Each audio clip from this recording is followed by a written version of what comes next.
chaos. To show it to you here, just so you guys know, this was just sent to me on my birthday this year by my friends, and I had no idea what I was getting into.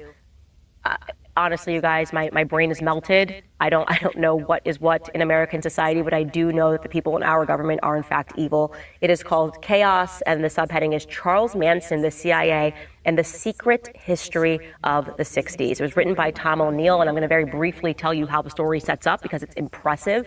You get this guy, he's about to turn 40 years old, and his editor comes at him. He's a writer for Premiere magazine in Los Angeles or in Hollywood, and he says, hey, it's going to be the 30-year anniversary of the Manson murders, which forever changed Hollywood. Notoriously, it was believed that it ended the hippies era. The murders were so brutal and so disgusting and so jarring and so shocking that all of those hippie communes that were all over and everyone wanted to drop out of college and become a hippie automatically ended. People were suddenly buying locks and saying, okay, no, actually, we can't live freely. It's not about love and rock and roll. We need to protect our families. Nobody was experimenting with LSD anymore. And so he gets this assignment from his editor, and Tom O'Neill is like, come on, it's been 30 years. What am I going to tap into here that hasn't already been said? And he starts making some calls, and he's kind of struck by the fact that people seem almost scared to talk to him. I'm going to tell you that you will not be able to put this book down. Chaos is exactly what it is. He ends up realizing that everything the public learned about those murders was a lie. He ends up discovering that the CIA was involved. He ends up discovering that the CIA knew Charles Manson. He ends up discovering that Charles Manson himself was a Fed. Charles Manson was experimenting on behalf of the government with LSD. Intentionally drugging people, that our government was obsessed with how to create how to control a mind, how to create a mass psychosis. And they were conducting all sorts of illicit experiments on the American people, drugging people that worked at the CIA.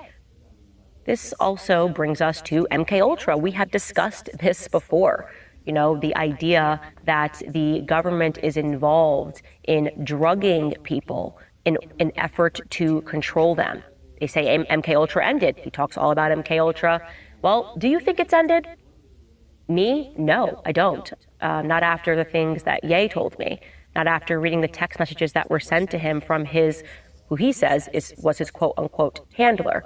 You know, threatening to drug him and send him back to La La Land, telling him he'll never see his kids again. What happened to Britney Spears? You know, I think as a nation, we have to be able to confront the fact that there is truly evil, that demons are real.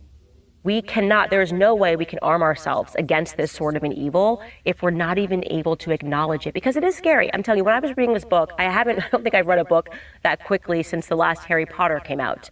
But I was chilled by not realizing how much evil our government has committed in the past.